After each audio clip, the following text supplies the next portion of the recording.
today we'll talk about how can you enable this sign or know how you can do that on your Threads app. So you just follow these ways, then it's going to work with you. All you have to do, just go down, click in this sign down here, then you come to your profile here. Then all you have to do, just go above this sign, click on it here.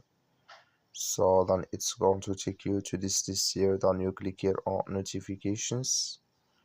So then you come to next tip here, just click here on Threads in the replace, just click on it. Then you come to next tip here, you just go down. So then you come here to additional options in system settings. You come to next tip here, click here on notification categories, and you come to this list. Then you come here to new followers. Just click in this sign, like you see this color show for us. That's mean here new followers notifications enable with us now. That's all you have to do. That's all. Thank you for watching.